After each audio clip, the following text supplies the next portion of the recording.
قضا پڑھو۔ حضرت ابو بکر رضی اللہ تعالیٰ عنہ نے یہی کیا تھا، اور یہی حنفیہ کا مذہب ہے۔ مگر یہ مذہب ہماری فقہ کی کتابوں میں پورا نہیں آیا۔ بس یہ جو بحث آخری ہے قصر الیوم ہو جائے گی، یہ مسئلہ ہے، تو اس سے حنفیوں کا ذہن یہ غلط بن گیا کہ قصر الیوم اس مکروہ وقت میں پڑھنی چاہیے۔ جب پڑھنی چاہیے تو طرح طرح کے سوالات پیدا ہو گئے، لیکن یہ احناف کا مسلک ہی نہیں ہے، چاہے ہماری فقہ میں نہ آیا ہو، یہ احناف کا مسلک ہی نہیں ہے۔ احناف کا مسلک یہ ہے کہ اس مکروہ وقت میں عصر مت پڑھو۔ اب رہی یہ بات کہ کوئی باولا بے وقوف پڑھتا ہے، نماز ہوئی یا نہیں ہوئی، ذمہ فارغ ہوا یا نہیں ہوا، یہ اجتہادی مسئلہ ہے، یہ منصوص مسئلہ نہیں، یہ اجتہادی مسئلہ ہے۔ اور حنفیہ کا اجتہاد یہی ہے جو میں بیان کر رہا ہوں کہ جو نمازیں ذمے پر واجب نہیں وہ ان اوقات ثلاثہ میں ہو جائیں گے کراہت تحریمی کے ساتھ، اور جو نمازیں ذمے پر کامل واجب ہیں وہ نہیں ہوں گی۔ اب عصر الیوم کامل واجب نہیں ہوتی، ناقص واجب ہوتی، تو فقہاء احناف نے یہ کہہ دیا کہ عصر الیوم ہو جائے گی۔ یہ حنفیہ کا صرف اجتہادی مسئلہ ہے، اس کو کسی کی سمجھ میں اجتہاد نہ ہے، نہ مانے۔ پھر یہ کہ یہ تو اصل عمل کرنے کی صورت نہیں ہے، یہ تو اتفاقاً کوئی اگر ایسا پڑھے تو صورت ہے، ورنہ اصل عمل کرنے کی صورت یہ ہے کہ اس مکروہ وقت میں نماز عصر کی نہیں پڑھنی۔ اور جو دو وقت ہیں فجر کے بعد اور عصر کے بعد، ان دو وقتوں میں فرائض پڑھ سکتے ہیں، واجبات لعینی ہی پڑھ سکتے ہیں۔ واجبات لعینی جیسے کہ وطر پڑھ سکتے ہیں، فرائض پڑھ سکتے ہیں، یعنی قضا، وطروں کی قضا کر سکتے ہیں، فرض نمازوں کی قضا ان دو اوقات میں کر سکتے ہیں۔ مگر اگر کوئی کرے تو اسے مسجد میں سب کے سامنے نہیں پڑھنا چاہیے، گھر میں جا کر تنہائی میں پڑھنے چاہیے، سب کے سامنے نہیں۔ ان دو نمازوں کے علاوہ فرائض اور واجبات لعینی کے علاوہ کوئی نماز ان دو وقتوں میں جائز نہیں، یعنی مکروہ ہے۔ نماز تو ہو جائے گی کراہیت کے ساتھ، مکروہ ہے۔ حتیٰ کہ واجب لغیرہ دو ہیں، ایک آدمی نے نفل نماز شروع کی اور پھر کسی وجہ سے توڑ دی، تو یہ جو نفل نماز توڑ دی اس کی قضا واجب ہے، لیکن یہ واجب لغیرہ ہے، اس نفل کو توڑنے کی وجہ سے یہ قضا واجب ہوئی ہے، یہ واجب لغیرہ ان دو وقتوں میں نہیں پڑھ سکتا۔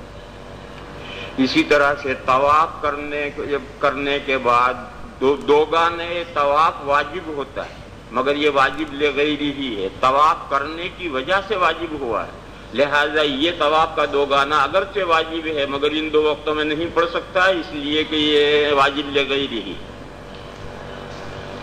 حضرت امام مالک علیہ الرحمہ کی رائے بھی یہی ہے کہ ان دو وقتوں میں فرائض پڑھ سکتا ہے، واجبات نہیں پڑھ سکتا۔ حضرت امام شافعی علیہ الرحمہ کی رائے یہ ہے کہ فرائض پڑھ سکتے ہیں، واجبات لعینی ہی پڑھ سکتے ہیں، واجبات لغیرہ ہی پڑھ سکتے ہیں، اور وہ نوافل جو ذات سبب ہیں وہ بھی پڑھ سکتے ہیں، یعنی جو نفل کسی سبب کی وجہ سے ہے، جیسے وضو کیا تو وضو کے بعد تحیۃ الوضو یہ ذات سبب ہے، یہ مسجد میں گیا تو تحیۃ المسجد یہ ذات سبب ہے، تو جتنی ذات سبب نوافل ہیں وہ پڑھ سکتے ہیں۔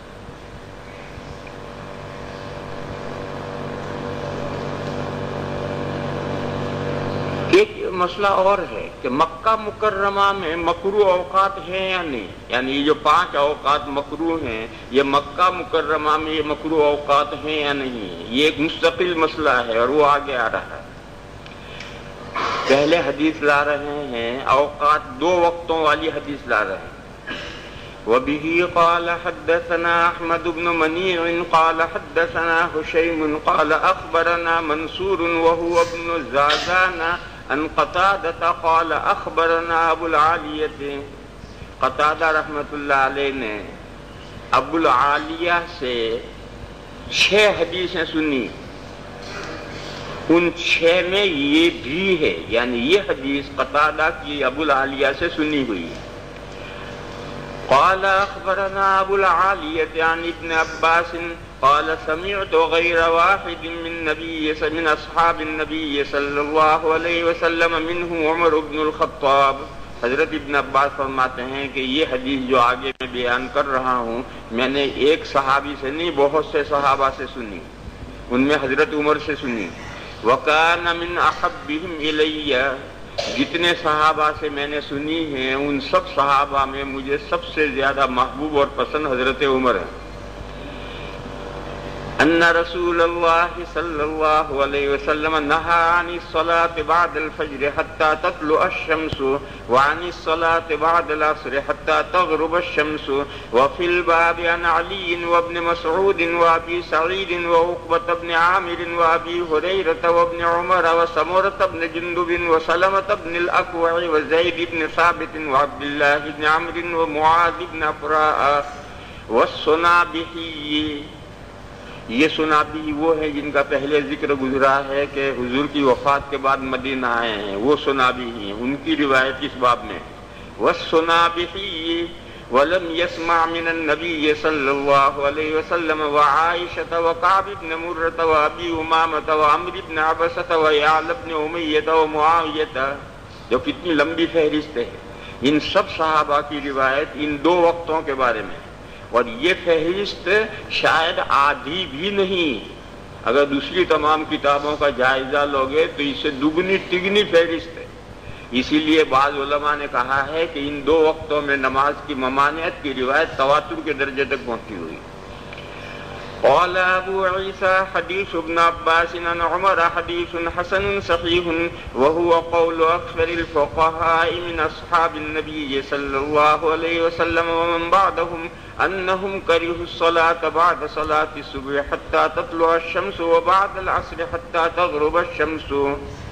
یہ حدیث نوافل کے بارے میں ہے، فرائض واجبات لے نہیں پڑھ سکتے. واما الصلوات الفوائد، اسے سنو، ان دو وقتوں میں نوافل کی ممانعت اس لیے ہے کہ نفلیں پڑھتا پڑھتا مکروہ وقت تک نہ پہنچ جائے. جب آدمی نفلیں شروع کرتا ہے تو جو نماز کے عاشق ہوتے ہیں وہ پڑھتے ہی رہتے ہیں اور پڑھتے پڑھتے مکروہ وقت آ گیا انہیں پتہ ہی نہیں. اور کوئی واجب نماز فرض یا واجب کی قضا پڑھے گا تو 4 رکعت پڑھ کے فارغ ہو گیا، ظہر کی قضا ہو گئی، اب آگے کیا پڑھے گا. اس لیے فرائض اور واجبات میں مکروہ وقت تک پہنچ جانے کا اندیشہ نہیں، اور نوافل میں مشغول ہو جانے کی صورت میں یہ اندیشہ ہے. دوسری بات، نوافل بندے کا حق ہے، ہم نفلیں پڑھتے ہیں تاکہ ہمارا بھلا ہو، اور مکروہ وقت میں نہ پڑھنا یہ اللہ کا حق ہے.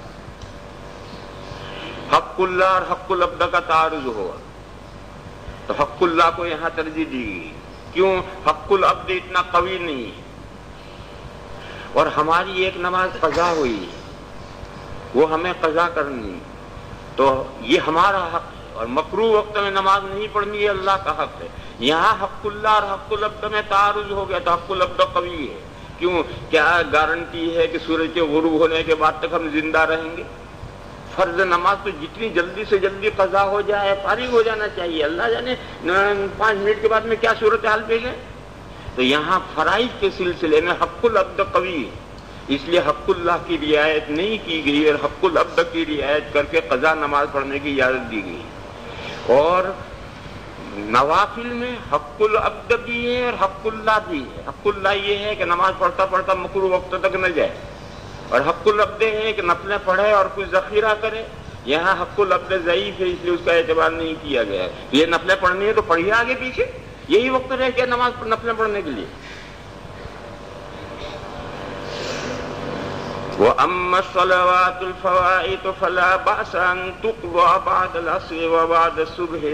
قال علي بن المديني قال يحيى بن سعيد قال شعبة لم يسمع قتادة من أبي العالية إلا 3 أشياء.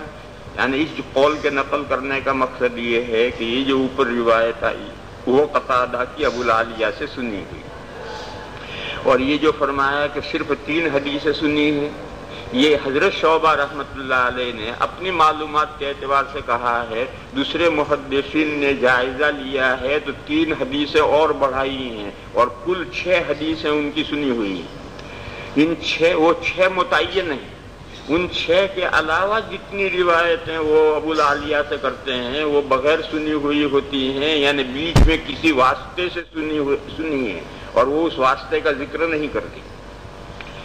حدیث عمر ان النبی صلی اللہ علیہ وسلم نہى عن الصلاة بعد العصر حتى تغرب الشمس وبعد الصبح حتى تطلع الشمس، وحديث ابن عباس عن النبي صلى الله عليه وسلم قال لا ينبغي لأحد أن يقول أنا خير من يونس بن متى، وحديث علي عن القضاة 3 باب ما جاء في الصلاة بعد العصر۔ اس باب میں مسئلہ یہ ہے کہ بلا کسی سبب کے عصر کے بعد میں نفلیں پڑھنا جائز ہے یا نہیں۔ حضرت امام شافعی علیہ الرحمہ فرماتے ہیں کہ بغیر کسی سبب کے عصر کے بعد 2 نفلیں پڑھنا جائز ہے۔ حنفیہ اور مالکیہ یہ کہتے ہیں کہ جائز نہیں، سبب والی نفلیں بھی جائز نہیں ہیں تو بے سبب کی کہاں سے جائز ہو جائیں گی۔ حنفیہ اور مالکیہ کے نزدیک نہ سبب والی نفلیں جائز ہیں نہ بے سبب جائز ہیں، اور حضرت امام شافعی علیہ الرحمہ اور حضرت امام احمد کے یہاں ان دونوں کے نزدیک سبب والی تو جائز ہیں ہی، بغیر سبب کے بھی عصر کے بعد 2 نفلیں جائز ہیں۔ اس مسئلے میں وہ واقعہ ہے، حضور اکرم صلی اللہ تعالی علیہ وسلم ایک مرتبہ ظہر کی نماز کے بعد معاً مال تقسیم کرنے لگ گئے۔ دیہات کے لوگ بہت سارے آئے تھے مال لینے کے لیے، اب وہ بھیڑ بہت اکٹھا ہو گئی تھی تو حضور نے ظہر کی نماز پڑھا کر فوراً مال تقسیم کرنا شروع کیا، اور یہ خیال تھا کہ ابھی جلدی سے نمٹ جاؤں گا پھر ظہر کے بعد کی سنتیں پڑھ لوں گا، لیکن ظہر مال تقسیم ہوتے ہوتے عصر کی اذان ہو گئی اور مال بھی تقسیم بھی نمٹ گئی۔ چنانچہ تقسیم نمٹا کر کے حضور نے عصر کی نماز پڑھائی، اور عصر کی نماز پڑھا کر کے حضرت ام سلمہ کے گھر میں گئے۔ اس دن حضرت ام سلمہ کے یہاں باری تھی تو ان کے گھر میں جا کر حضور نے نیت باندھی۔ اب ظاہر ہے کہ عصر تو پڑھا کر آئے ہیں، اب کوئی نفل نماز ہی حضور پڑھ رہے ہیں، حضور کوئی قضا کر رہے ہوں اس کا تو کوئی سوال ہی نہیں۔ تو حضرت ام سلمہ کو بڑی حیرت ہوئی کہ حضور عصر کے بعد تو نفلیں پڑھنے سے منع کر رہے ہیں اور آج تو حضور پڑھ رہے ہیں۔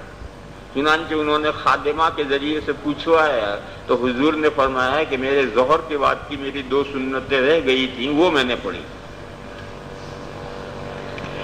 یہ تو حدیث ہے حضرت ام سلمہ کی جو صاحب واقعہ ہیں، لیکن مسئلہ بڑا الجھ گیا اس وقت جب حضرت عائشہ یہ بیان فرماتی ہیں کہ اس واقعے کے بعد جب بھی حضور عصر کے بعد سیدھے میرے گھر میں آتے تھے، یہ اس دن آئیں گے جس دن حضرت عائشہ کی باری ہے، جس دن حضرت عائشہ کے یہاں باری ہے اس دن عصر پڑھا کر حضور سیدھے حضرت عائشہ کے گھر میں جاتے تھے تو جاتے ہی 2 نفلیں پڑھتے تھے ہمیشہ۔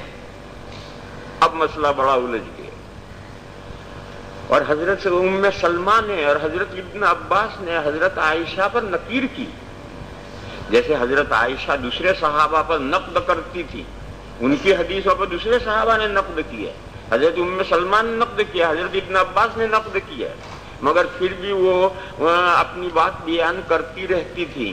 لہذا اس کا مطلب یہ ہوا کہ کوئی بھول تسامو نہیں کہ بھول ہو گئی ہے، بھول ہو گئی ہوتی تھی اس نقد کے بعد آدمی اپنی اصلاح کر لیتا ہے، لیکن نہیں، اس کے بعد بھی وہ حدیث بیان کرتی رہی کہ حضور جب بھی عصر کے بعد میرے گھر میں آئے تو 2 رکعت پڑھتے۔ اب حنفیہ اور مالکیہ یہ کہتے ہیں کہ یہ حضور کی خصوصیت ہے،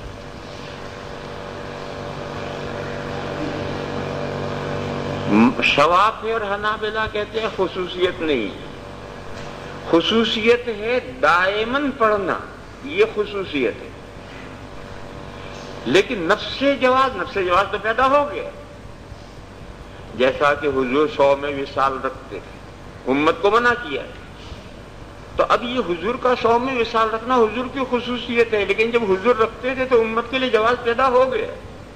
چنانچہ حضرت عمر اور حضرت عائشہ ایک ہفتے کا صوم وصال رکھتی تھی، تو ایسے حضور کا پڑھنا یہ خصوصیت ہے، مسلسل روزانہ پڑھنا خصوصیت ہے، لیکن اسے جواز تو نکلا۔ بہرحال یہ مسئلہ ایسا الجھا ہوا ہے، حضرت عائشہ صدیقہ رضی اللہ تعالی عنہا کی روایت کی وجہ سے ایسا الجھا ہوا ہے کہ کسی نتیجے کو پہنچنا بہت مشکل۔ کیوں؟ حضور کی بیوی فقط حضرت عائشہ تو نہیں تھی، 8 بیویاں اور ہیں۔ 8 دن حضور عصر پڑھا کر ان کے گھر میں جاتے ہیں، ایک دن 9ویں دن حضرت عائشہ کے گھر میں جاتے ہیں۔ یہ کیا بات ہے کہ حضرت عائشہ کے گھر میں جس دن گئے تو جاتے ہی 2 نفلیں پڑھی، اور بقیہ 8 کے یہاں جب گئے تو وہاں نہیں پڑھی۔ کوئی بیوی صاحبہ، ان 8 میں سے کوئی بیوی صاحبہ یہ نہیں بیان کرتی کہ ہمارے گھر میں آتے ہی حضور 2 نفلیں پڑھتے تھے، یہ بات صرف حضرت عائشہ بیان کرتی۔ تو اس لیے اللہ جانے کیا صورتحال ہے، ہم حضرت عائشہ کی شان میں بھی کچھ نہیں کہہ سکتے، اور دوسری بیویوں کے بارے میں بھی یہ بات نہیں کہہ سکتے کہ ساری بیویاں بھول گئی۔ کیسے بھول گئی ساری بیوی؟ اور حضرت ام سلمہ تو جو صاحب واقعہ ہیں وہ تو نقد کرتی ہیں، وہ کہتی ہیں کہ میرے گھر کا واقعہ عائشہ نے اس کا غلط مطلب لوگوں کو سمجھ لیا، وہ نقد کرتی ہے۔ اس لیے ایسی صورت میں وہ حدیثیں جو نقلوں کے ممانعت کی ہیں، جو تواتر کے درجے تک پہنچی ہوئی ہیں، ان کو مضبوط پکڑنا بہتر ہے۔ وبه قال حدثنا قتيبة قال حدثنا جرير عن عطاء بن الصائب۔ دیکھو اس حدیث کو امام ترمذی علیہ الرحمہ صرف حسن کہیں گے، اور اس کی وجہ یہ ہے کہ یہ حضرت عطاء بن الصائب، یہ حضرت عطاء بن ابی رباح نہیں ہے۔ حضرت عطاء بن ابی رباح تو بہت بڑے آدمی ہیں، یہ دوسرے ہیں، معمولی ان کے اعتبار سے معمولی ہیں۔ عطاء بن الصائب کا حافظہ آخر میں بگڑ گیا تھا، اور جریر نے ان سے پڑھا ہے حافظہ بگڑنے کے بعد۔ قال حدثنا جرير عن عطاء بن الصائب عن سعيد بن جبير عن ابن عباس قال انما صلى رسول الله صلى الله عليه وسلم الركعتين بعد العصر لانه اتاه مال فشغله عن الركعتين بعد الظهر فصلاهما بعد العصر ثم لم يعود لهما۔ یہ جو آخری جملہ ہے ثم لم يعود لهما، یہ اسی روایت میں کہ بس ایک دن حضور نے وہ 2 نفلیں پڑھی پھر کبھی نہیں پڑھی۔ یہ جو آخری جملہ ہے ثم يعود لهما، اس کا حضرت عائشہ کی روایت سے تعارض ہے، اور یہ جملہ جو ہے اسی جریر کی روایت میں ہے جنہوں نے عطا سے حافظہ بگڑنے کے بعد پڑھا ہے۔ وفي الباب عن عائشة وأم سلمة وميمونة وأبي موسى قال أبو عيسى حديث ابن عباس حديث حسن وقد روى غير واحد عن النبي صلى الله عليه وسلم أنه صلى بعد العصر ركعتين وهذا خلاف ما روي عنه أنه نهى عن الصلاة بعد العصر حتى تغرب الشمس۔ یعنی اس روایت میں اور گزشتہ باب کی روایت میں تعارض ہے۔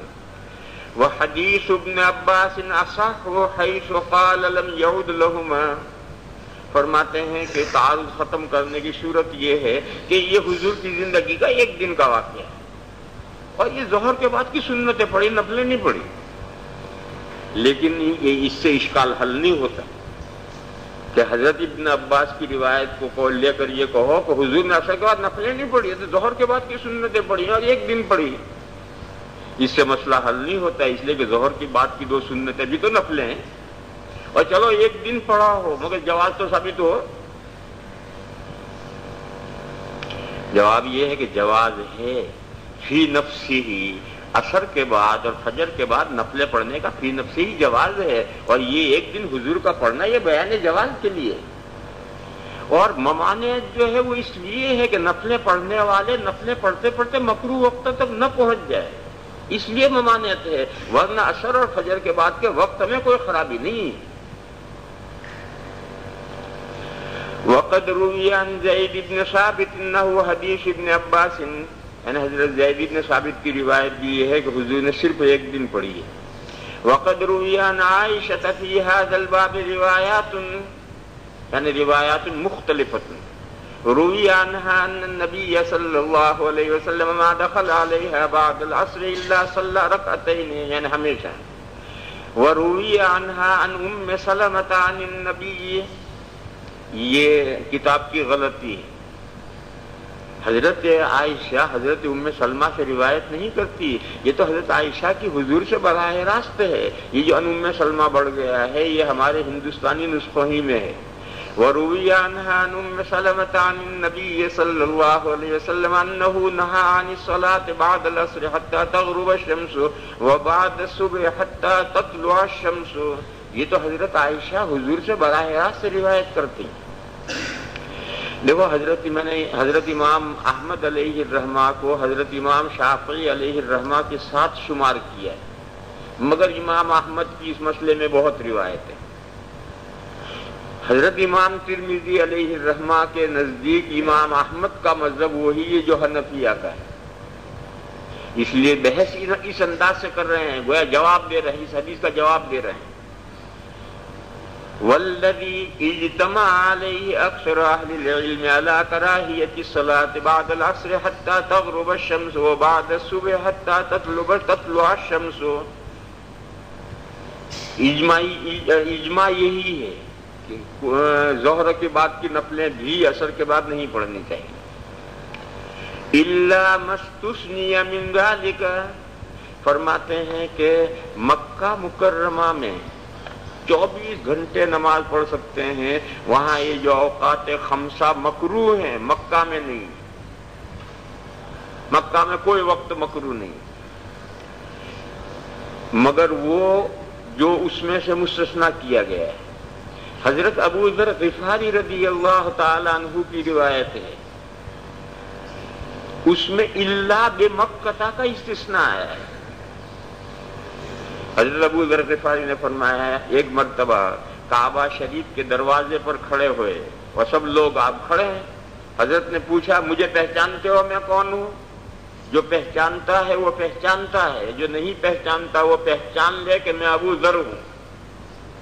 اور یہ کہہ کر کے انہوں نے حدیث سنائی کہ حضور نے عصر کے بعد اور فجر کے بعد نماز پڑھنے نفلیں پڑھنے سے منع کیا، نماز پڑھنے سے منع کیا ہے الا بمکہ. یہ حضرت ابو ذر غفاری کی روایت میں یہ الا بمکہ آیا ہے، مگر روایت ضعیف ہے. اس کے علاوہ ایک روایت اور ہے، وہ یہ ہے کہ فتح مکہ کے موقع پر جب حضور نے چابی دی شیبی خاندان کو تو ان کو یہ ہدایت دی کہ دیکھو اس گھر میں رات اور دن کی جس گھڑی میں کوئی طواف کرنا چاہے یا نماز پڑھنا چاہے تمہیں روکنے کا حق نہیں. معلوم ہوا کہ 24 گھنٹے طواف ہو سکتا ہے، 24 گھنٹے نماز پڑھی جا سکتی ہے. یہ روایت اچھی ہے. حضرت ابو ذر غفاری کی حدیث میں الا بمکہ آیا ہے وہ تو ضعیف ہے، لیکن یہ روایت اس سے اچھی ہے، مگر اس کی سند میں بھی اختلاف. پھر لیکن اتنی گئی گزری نہیں ہے کہ استدلال نہ ہو سکے. حضرت ابو ذر والی روایت سے یہ اچھی روایت ہے، جبیر ابن مطعم کی روایت ہے، یہ اچھی روایت ہے، مگر سند میں اس کے بھی اختلاف ہے. پھر یہ مسئلے باب میں صریح نہیں. اس سلسلے میں ایک قاعدہ بتاؤں، اسے مضبوط پکڑو، اسے بار بار آئندہ ضرورت پڑے گی، آئندہ پھر تفصیل نہیں کروں گا. وہ قاعدہ یہ ہے کہ جو معاملہ دو فریقوں سے یا دو شخصوں سے وجود میں آتا ہو وہاں ہر فریق کو شریعت جب ہدایت دیتی ہے تو اس طرح سے ہدایت دیتی ہے کہ گویا ساری ذمہ داری اس پر ہے، دوسرا فریق آزاد ہے.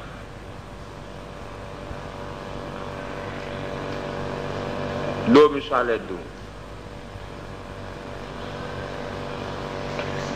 کسی معاملے میں مدرسے کے اساتذہ میں اور طلباء میں انبن ہو گئی، اساتذہ طلباء سے ناراض ہو گئے، طلباء اساتذہ سے ناراض ہو گئے.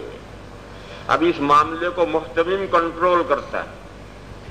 وہ کنٹرول کرنے کے لیے کس طرح سے کرے گا؟ پہلے طلباء کا جلسہ بلائے گا اور ان کو سمجھائے گا کہ باولو تم کیا اساتذہ کے سلسلے میں موقف اختیار کیے ہوئے ہو، یہ اساتذہ ہی سے تمہیں چار لفظ آ رہے ہیں، اگر یہ اساتذہ نہیں تم جاہل جٹ رہو گے، کیا ملے گا تمہیں اساتذہ کو ناراض کر کے؟ اساتذہ کوئی غلطی کرے پیر پکڑو جاؤ، یہی تقریر کرے۔ اب طالب علم یہ سمجھیں گے کہ گویا ساری ذمہ داری ہماری ہے کہ ہم اساتذہ کو خوش رکھیں۔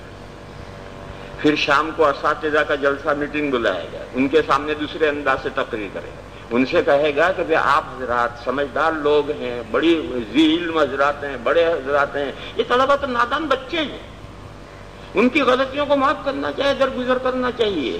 اور یہ طالب علم نہیں ہے تمہیں روزی روٹی کیسے ملے گی؟ یہ طالب علم ہے تو تمہیں روزی روٹی مل رہی، وہاں تقریر یوں کرے تو پھر دونوں مل کر کے معاملہ قابو میں آئے۔ یہی سیاست ہے، اسی انداز سے گفتگو کی جاتی ہے تو معاملہ قابو میں آتا ہے۔ دوسری مثال، جب ہم ڈرائیونگ کرتے ہیں اور سامنے سے کوئی آ گیا تو بچنے بچانے کی ذمہ داری دو طرفہ ہے، تھوڑا ہم بچیں تھوڑا وہ بچے۔ قدرتی بات ہے، جب ہم دو آمنے سامنے ہو گئے تو بچنے بچانے کی ذمہ داری دو طرفہ ہے، تھوڑا ہم بچیں تھوڑا وہ بچیں۔ البتہ دو صورتوں میں ذمہ داری ایک طرفہ ہو جاتی ہے، وہ یہ کہ سامنے بھینس آ جائے یا سامنے سکھ آ جائے، سکھ سردار جی سامنے سکھ آ جائے یا بھینس آ جائے، بچنے کی ذمہ داری ایک طرفہ ہے، اب دو طرفہ نہیں۔ لیکن ایک ذمہ داری دو طرفہ ہمیشہ رہتی، ان دو صورتوں کے علاوہ ذمہ داری دو طرفہ رہتی، تھوڑا وہ بچے تھوڑا ہم بچے۔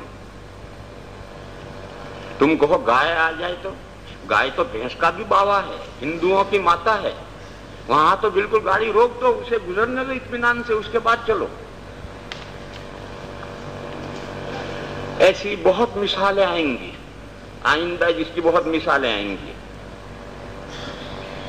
ان مثالوں میں سے ایک مثال یہ ہے، مسجد حرام کے ذمہ داروں کو جب ہدایت دی تو ان کو یہی ہدایت دی کہ دیکھو تمہیں اس گھر میں 24 گھنٹے کوئی طواف کرنا چاہے یا نماز پڑھنا چاہے تمہیں روکنے کا حق نہیں۔ چنانچہ مسجد نبوی رات کو بند ہو جاتی عشاء کے بعد، تہجد کے وقت کھلتی، اور مسجد حرام 24 گھنٹے کھلی رہتی ہے، مسجد حرام کبھی بند نہیں ہوتی۔ وہ حضور کے حکم کی وجہ سے مسجد حرام کبھی بند نہیں ہوتی۔ ایسا ہوتا ہے کہ 4-5 دروازے بند کر دیے اگلا کھلا ہے، پھر 4-5 بند کر دیے اگلا کھلا ہے۔ مسجد حرام کے باب الظاہر جیسے دروازے ہیں 67، 60 اور 67 دروازے ہیں باب الظاہر جیسے۔ اب ہر دروازے پر 4-5 پہرے دار ہیں، پولیس والے ہیں، مرد بھی ہیں، عورتیں بھی پولیس والی ہیں، چیکنگ کرنے کے لیے جو بھی عورتیں آئیں گی تو عورتیں دیکھیں گی ان کو۔ اب یہ سارا عملہ جو ہے اس کا خرچہ بچانے کے لیے 4-5 دروازے بند کر دیتے ہیں، اگلا کھلا ہے، پھر 4-5 بند کر دیتے ہیں، اگلا کھلا ہے۔ لیکن یہ کہ 24 گھنٹے وہ کھلا رہتا ہے، کیوں؟ حضور نے یہ ہدایت دی ہے، لہٰذا ان کی ذمہ داری یہی ہے۔ اب رہی یہ بات کہ کس وقت میں نماز پڑھنی ہے یا نہیں پڑھنی، یہ مسئلہ حضور نے نماز پڑھنے والے مسلمانوں کو بتایا ہے کہ تمہیں 5 اوقات میں نماز نہیں پڑھنی۔ ان کو ان کا مسئلہ بتلایا، ان کو ان کا مسئلہ بتایا، اب دونوں مل کر کے معاملہ قابو میں آئے گا۔ لہذا یہ حضرت جبیر ابن مطعم کی حدیث میں حضور نے متولیوں کو ایک ہدایت دی، اس سے یہ استنباط کرنا کہ مکہ میں 24 گھنٹے نماز پڑھ سکتے ہیں، یہ تو زبردستی کا استنباط ہے۔ اس لیے اولاً تو اس کی سند میں بھی اختلاف ہے، ثانیاً اس روایت سے یہ مسئلہ صراحتاً ثابت نہیں ہوتا کہ مکہ میں استثناء ہے اور مکہ میں 24 گھنٹے میں ہر وقت نماز پڑھ سکتے ہیں، ایسا استثناء نہیں ثابت نہیں ہوتا۔